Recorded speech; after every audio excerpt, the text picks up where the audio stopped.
आप सभी का सहृदय अभिवादन। आज के वीडियो में मैं आपको व्यंजन संधि के जितने भी नियम हैं, मैंने आपको मेरे पहले वाले वीडियोस अगर आपने देखे हैं तो मैंने आपको व्यंजन संधि के सारे नियम बता दिए हैं।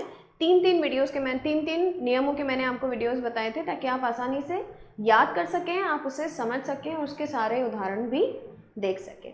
लेकिन आज का वीडियो मैंने इसलिए बनाया है क्योंकि बहुत सारे स्टूडेंट्स ऐसे हैं जिन्हें आसानी से नियम याद नहीं हो रहे हैं, तो उसके लिए मैंने आपके लिए बहुत अच्छी ट्रिक्स तैयार करी है जिसमें आपको व्यंजन संधि के सारे नियम बहुत अच्छे से आसानी से याद हो जाएंगे और आप उनके उदाहरणों को अगर समझना चाहते हैं तो आप उदाहरण भी उन नियमों के अनुसार समझ सकते हैं, तो आपको वो और जल्दी याद हो जाएंगे। ठीक है, शुरुआत करते हैं हमारे वीडियो में। व्यंजन संधि के जितने भी नियम हैं उसका एक चार्ट मैंने प्रिपेयर करा है, आपको वो चार्ट अभी स्क्रीन पर नज़र आएगा। ठीक है, इस चार्ट में मैंने आपको व्यंजन संधि के सारे नियम उदाहरण सहित बता दिए गए हैं। अब मैं आपको ये जो जितने भी नियम बताए गए हैं उनमें कुछ नियम तो ऐसे हैं जो आप आसानी से याद रख सकते हैं, लेकिन कुछ नियम आप याद नहीं रख सकते हैं। तो उसके लिए आप सबसे पहला जो नियम है व्यंजन संधि का वो देखेंगे। उसे याद करने के लिए मैं आपको एक ट्रिक बताऊंगी। इसी तरह से और बहुत सारे नियम हैं जिनके लिए मैंने ट्रिक्स तैयार करी है, तो उसको देखने के लिए आप मेरे वीडियो को पूरा देखिए, इसे लाइक और शेयर करिए, तो आपको और भी अच्छे वीडियोस और भी अच्छी जानकारी देखने को मिलेंगी। शुरुआत करते हैं व्यंजन संधि के सबसे पहले नियम से। व्यंजन संधि का सबसे पहला नियम है, आपके सामने स्क्रीन पर नज़र आ रहा होगा। ठीक है, इसे याद करने के लिए जो मैंने ट्रिक तैयार करी है वो इस तरह से है। सबसे पहला नियम ये है क च ट त प, यानी कि वर्गों के प्रथमाक्षर के साथ में, यानी कि संधि हम जानते हैं दो शब्दों के अंदर होती है और दो शब्दों में संधि किस तरह से मानते हैं, प्रथम शब्द की अंतिम ध्वनि और दूसरे शब्द की प्रथम ध्वनि का मेल होता है। मुख्य रूप से उन दो ही ध्वनियों का मेल होता है। उन दो ध्वनियों में से पहली ध्वनि क्या होनी चाहिए, वर्गों का प्रथमाक्षर, यानी कि क च ट त प। इसे किस तरह से याद करेंगे, उसका एक वर्ड हम इस तरह से ले सकते हैं,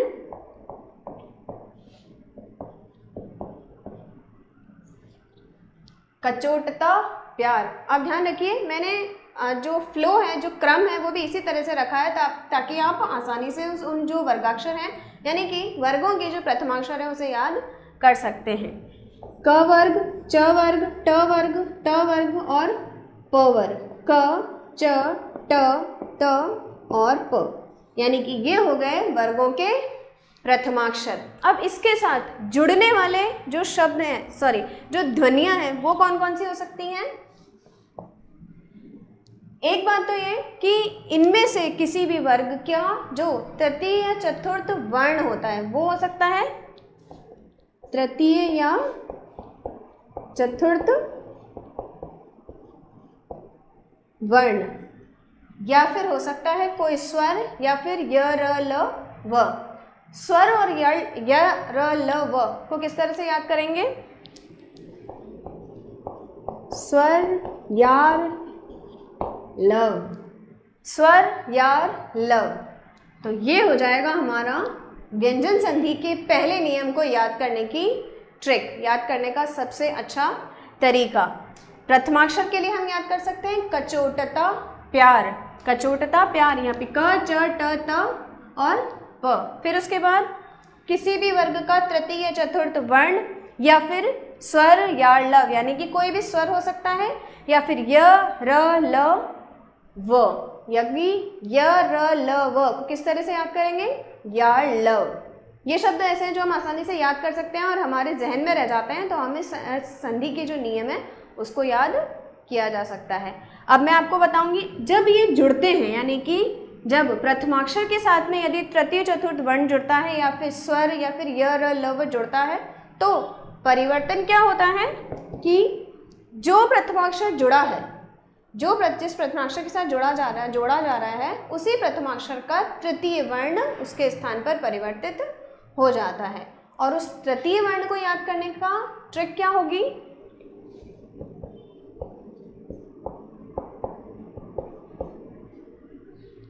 जितने भी तृतीय वर्ण हैं उन्हें मैंने इस तरह से लिख दिया है, ग, ज, ब, द और ड। क ख ग, च छ ज, ट ठ ड, ट थ द और ट ठ ड। ठीक है, सारे आ गए आपके पास में इस तरह से। त वाला आ गया, ट वाला आ गया, ज वाला, च वाला और प वाला। ठीक है, इस तरह से। तो यहाँ आ जाएंगे ये जो जितने भी तृतीय वर्ण हैं उन्हें आप इस तरह से गजब दाढ़ी के रूप में याद कर सकते हैं। अब इसका मैं आपको एक उदाहरण बता देती हूँ जिससे आप आसानी से उसे देख पाएंगे। जैसे इसका उदाहरण क्या हो सकता है,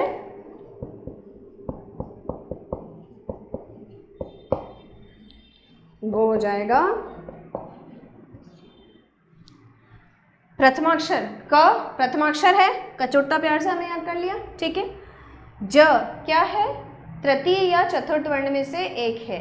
ठीक है, तृतीय वर्ण है, तो यदि प्रथमाक्षर के साथ तृतीय वर्ण जुड़ता है तो इस प्रथमाक्षर के स्थान पर उस प्रथमाक्षर का तृतीय वर्ण मिल जाता है। तो वो कौन सा होगा, वाग्जाल। इस तरह से ये नया शब्द बनेगा, वाग्जाल। इस तरह से एक नया शब्द और हो सकता है,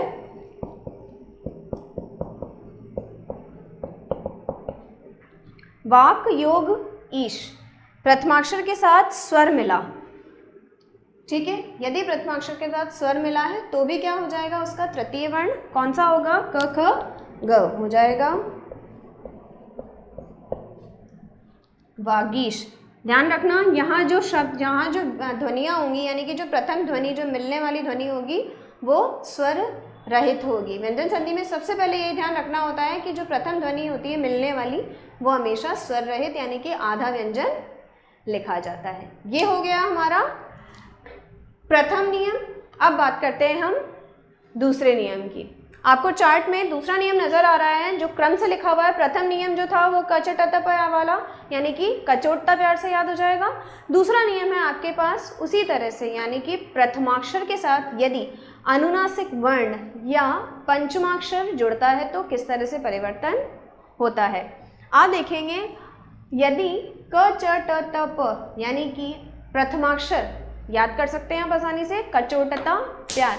अगर प्रथमाक्षर के साथ अनुनासिक वर्ण या पंचमाक्षर जुड़ता है तो उस प्रथमाक्षर के स्थान पर उसी का पंचमाक्षर लिख दिया जाता है, परिवर्तित हो जाता है। उसका उदाहरण किस तरह से होगा,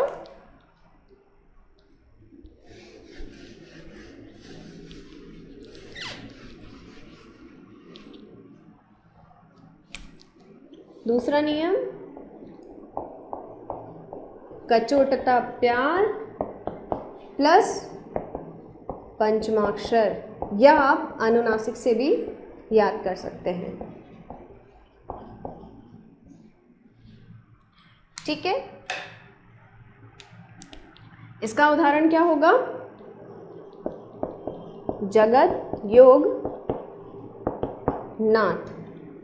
त प्रथमाक्षर है, ठीक है, न क्या है, पंचमाक्षर या फिर अनुनासिक है। यदि प्रथमाक्षर के साथ कोई अनुनासिक जुड़ता है तो परिवर्तन क्या होगा, इसके स्थान पर यानी कि प्रथमाक्षर के स्थान पर यही अनुनासिक जो त का अनुनासिक है यानी कि प्रथमाक्षर का वर्ग का अनुनासिक है, पंचमाक्षर है, वो उसके स्थान पर आ जाएगा। जिस तरह से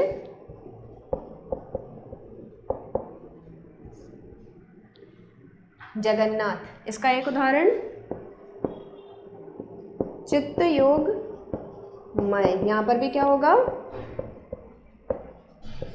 चिन्मय। जैसे कि आपने चार्ट में देखा है, मैंने चार्ट में इस तरह के दो उदाहरण दिए हुए हैं, जगन्नाथ और चिन्मय। दोनों में प्रथमाक्षर के स्थान पर क्या परिवर्तित हो गया, अनुनासिक वर्ण या उसका पंचमाक्षर। तो ये हो गए व्यंजन संधि के दो नियम, आप आसानी से याद कर सकते हैं। कचोटता प्यार स्वर या लव और दूसरा कचोटता प्यार प्लस अनुनासिक या पंचमाक्षर। अब बात करते हैं हम तीसरे नियम की।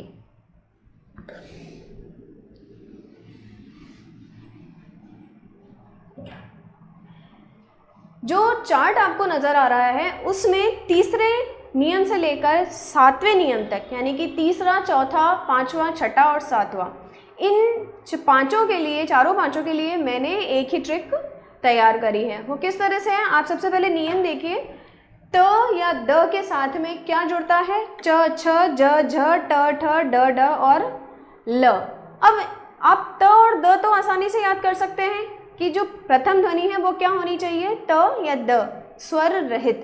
लेकिन उसके साथ जुड़ने वाली जो इतनी सारी ध्वनियाँ हैं उन्हें आप किस तरह से याद करेंगे। पहली बात तो मैंने आपको ये बताई थी कि आप च वर्ग के प्रथम 4 अक्षर और ट वर्ग के प्रथम 4 अक्षर ले सकते हैं, लेकिन फिर भी आप नहीं याद कर पा रहे हैं तो एक जो नई ट्रिक है वो मैंने इस तरह से तैयार करी है।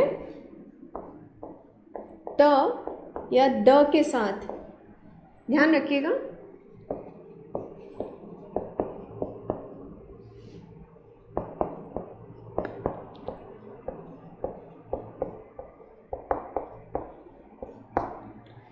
चल जाट छोड़ झूठा ढोल।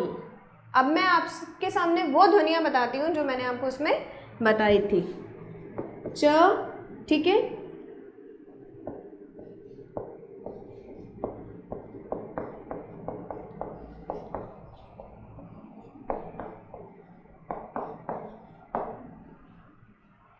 ये सारे वर्ण इस एक वाक्य के अंदर आ गए हैं। जैसे मैं आपको दिखाती हूँ, ये च, ठीक है, ये ल, ये ज, ट, छ, ड़, ठीक है, ये ड, ये ढ और ये ल आ चुका है, ये झ इसके अंदर, ये झ। तो इस तरह से आप इस एक वाक्य को याद रख के ये सारे वर्ण आसानी से याद रख सकते हैं।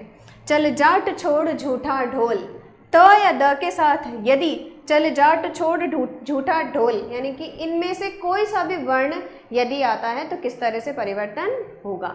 ठीक है, अगर च आता है तो मैंने आपको जिस आपको चार्ट में दिखाई दे रहा है वो आप आसानी से देख सकते हैं। यदि च या छ है तो च आ जाएगा स्वर रहित, यदि ज झ है तो ज, यदि ट ठ है तो ट, यदि ड ढ है तो ड और यदि ल है तो आधा ल, यानी कि स्वर रहित ल आ जाएगा। पर विशेष रूप से समझने वाली बात यह कि आप इन्हें किस तरह से याद रख सकते हैं। तो इन्हें याद करने के लिए ये एक छोटा सा वाक्य है जो आप आसानी से याद रख सकते हैं, जिससे आपको इसके सारे वर्ण याद हो ही जाएंगे और नियम तो आपको पता ही है कि किस तरह से परिवर्तन होगा। जैसे मैं आपको एक छोटा सा उदाहरण दे देती हूँ, उत योग लास, वो हो जाएगा उल्लास। ट आ गया, ल जुड़ा तो क्या हो जाएगा, वही ले यहाँ पर स्वर रहित आ जाएगा। उत योग लास की जगह हो जाएगा उल्लास। एक और सतजन, सत योग जन, च छ ज, ये ज आ गया। चलो जाट, तो जाट वाला ज यहाँ पे आ चुका है।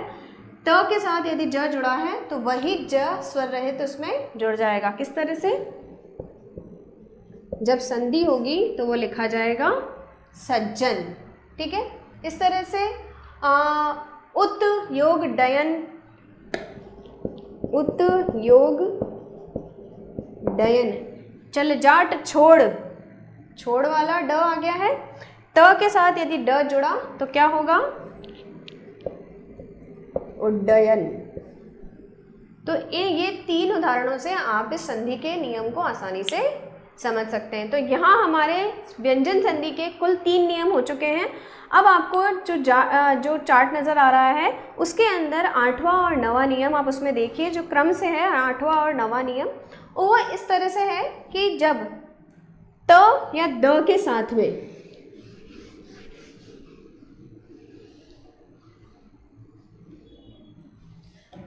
त या द के साथ में श जुड़ता है, ठीक है, या फिर छ जुड़ता है, ह,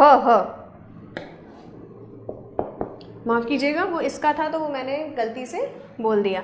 ठीक है, त या द के साथ यदि श जुड़ता है या फिर ह जुड़ता है। यदि श जुड़ता है तो भी दोनों में परिवर्तन होगा, यानी कि प्रथम ध्वनि और द्वितीय ध्वनि, जो दोनों ध्वनियाँ जो मिलने वाली ध्वनियाँ हैं वो दोनों ही परिवर्तित हो जाएंगी। उसी तरह से ह भी परिवर्तित होगा। आपको अगर चार्ट नज़र आ रहा है अच्छी तरह से तो आप उस चार्ट में देखिए, मैंने दोनों बता रखे हैं कि इस नियम में हमें ये ध्यान रखना होता है कि एक ही ध्वनि परिवर्तित नहीं होती है, बल्कि मिलने वाली दोनों ध्वनियाँ परिवर्तित हो जाती हैं। जैसे आप उदाहरण में देख रहे हैं सतयोग शास्त्र, तो उसका हो जाएगा सच्छास्त्र। श जब मिलता है, जब त या द के साथ श मिलता है, जैसे मैंने आपको बताया सत योग शास्त्र, तो वो हो जाएगा छ, जैसे हो जाएगा सच्छास्त्र। त भी चला गया और श भी चला गया, और त और श दोनों के स्थान पर क्या आ गया? छ, आधा च और छ। तो यहाँ परिवर्तित जो वर्ण होगा, जो परिवर्तित जो शब्द होएगा वो होगा सच्छास्त्र। ठीक है, इस तरह से हम ह का देखते हैं। जब त या द के साथ में ह मिलता है तो वो भी दोनों ध्वनियाँ चेंज हो जाती हैं, दोनों ध्वनियाँ परिवर्तित हो जाती हैं। त या द के स्थान पर आ जाएगा द और ह के स्थान पर आ जाएगा ध। किस तरह से होगा? उद्धार। जैसे अगर मैं आपको उदाहरण बताती हूँ, उत्योग, तो वो हो जाएगा उत्योग हार, तो वहां क्या हो जाएगा?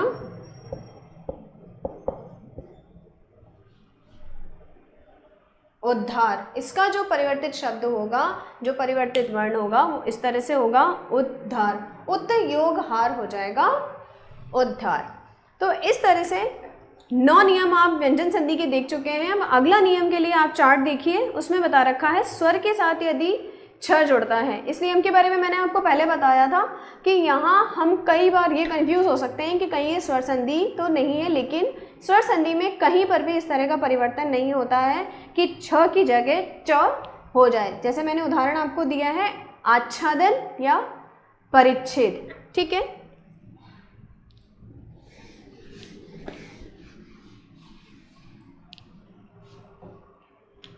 स्वर के साथ यदि छ जुड़ता है, उदाहरण देखिए परियोग छेद। तो जब ये दोनों शब्द जुड़ेंगे तो किस तरह से होगा? परिच्छेद।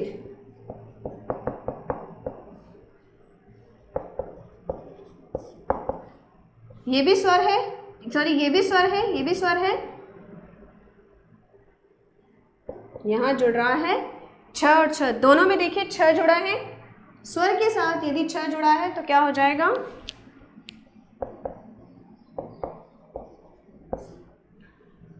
आधा च और छ उसके स्थान पर परिवर्तित हो जाएगा।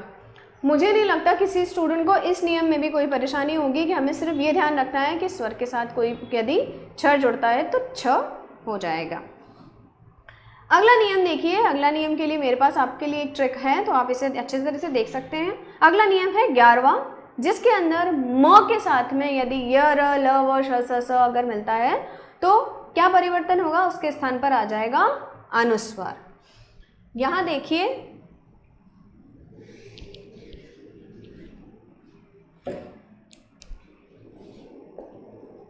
म के स्थान पर य, र, ल, व, श, स, ह।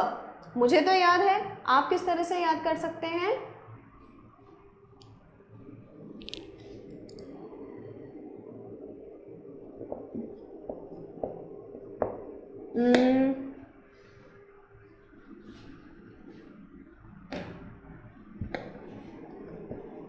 हर्ष व सुशील यार हैं। ठीक है, अब ऊपर जो वर्ण थे वो मैं लिख देती हूँ तो आपको समझ में आ जाएगा।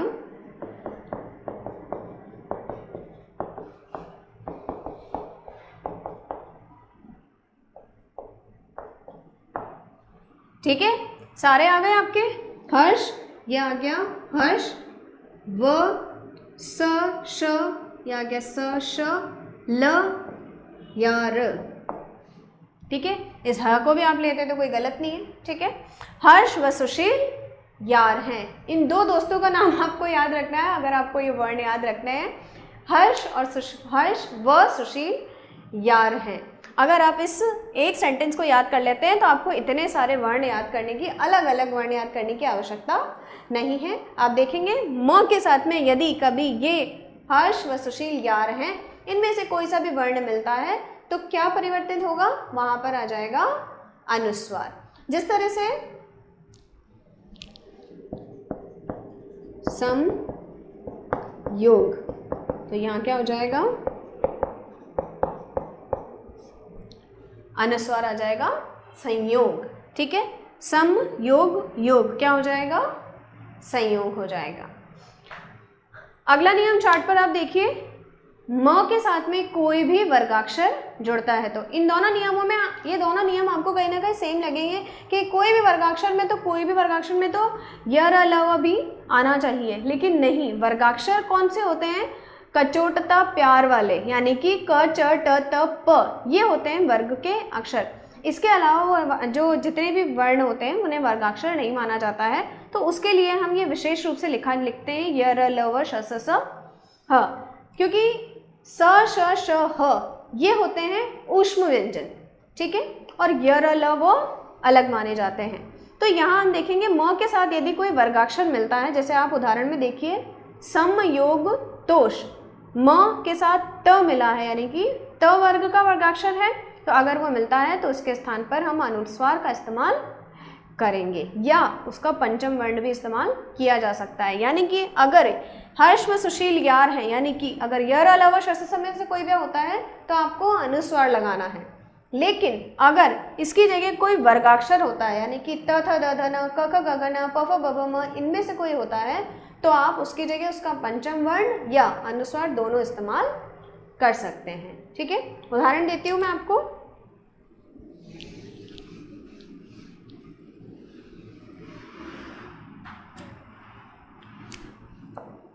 म के साथ में कोई भी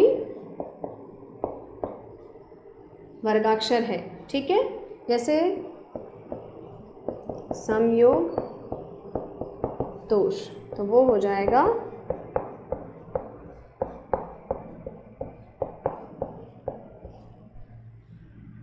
संतोष। ठीक है,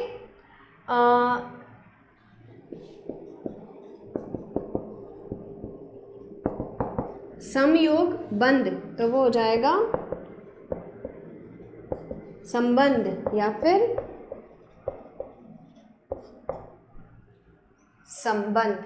दोनों शब्द आपके समझ में आ गए। ये है व्यंजन संधि का जो 12वां नियम है। म के साथ कोई भी वर्गाक्षर यदि जुड़ता है तो उसकी जगह उसका पंचम वर्ण या अनुस्वार लगाया जा सकता है। तो उसके ये दो नियम, दो उदाहरण आपके सामने मैंने रखे हैं। अगला नियम आप देखिए, ऋषि। मैं इसे ऋषि से याद करती हूँ, तो मैं आपको भी यही कहती हूँ कि आप इसे ऋषि से आसानी से याद कर सकते हैं, क्योंकि ऋषि जो शब्द है उसमें री भी आ जाता है, र भी आ जाता है और श भी आ जाता है। तो री, र और श।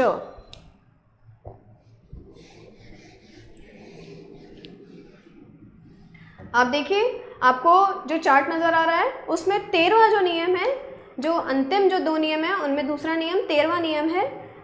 री, र और श के साथ यदि स्वर आता है, क वर्ग का कोई वर्ण आता है, प वर्ग का कोई वर्ण आता है, अनुस्वार आता है, या फिर य व ह ये आता है, और अंत में यानी कि दूसरे शब्द का जो अंत है वो हमेशा न होगा।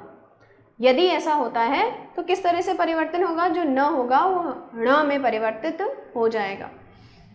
इस नियम को इतना ज़्यादा कॉम्प्लिकेटेड, इतना ज़्यादा घोंच पोंच बनाने की कहीं आवश्यकता नहीं है। आपको सिर्फ दो ही बातें याद रखनी है। प्रथम शब्द की जो अंतिम ध्वनि है वो क्या हो सकती है, री, र या श, और अंत में बीच में चाहे कुछ भी है, अंत में क्या है, न, जो परिवर्तित किस तरह से हो रहा है, ण में। यदि कहीं पर भी आप इस तरह का परिवर्तन देखते हैं तो वहाँ क्या होगी, व्यंजन संधि होगी। व्यंजन संधि का कौन सा नियम होगा, ये होगा। ऋषि के साथ यदि क वर्ग, प वर्ग, स्वर या अनुस्वार या फिर य व ह जुड़ता है और न अंत में क्या होगा, न, तो वो हो जाएगा ण। यहाँ आपको दो ही बातें ध्यान रखनी है, ऋषि और अंत में न। जैसे भर योग अन, तो वहाँ हो जाएगा भरण। पोष योग अन,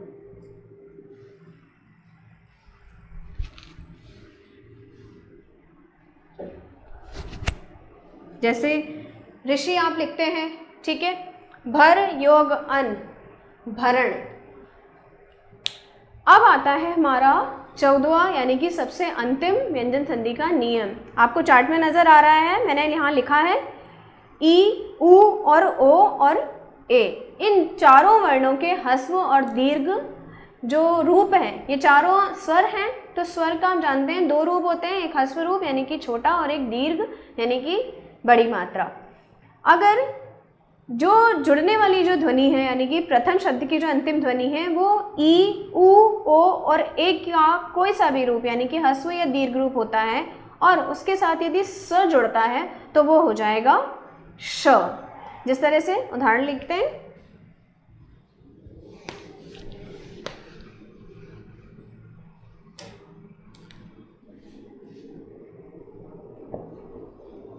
अभियोग सेक हो जाएगा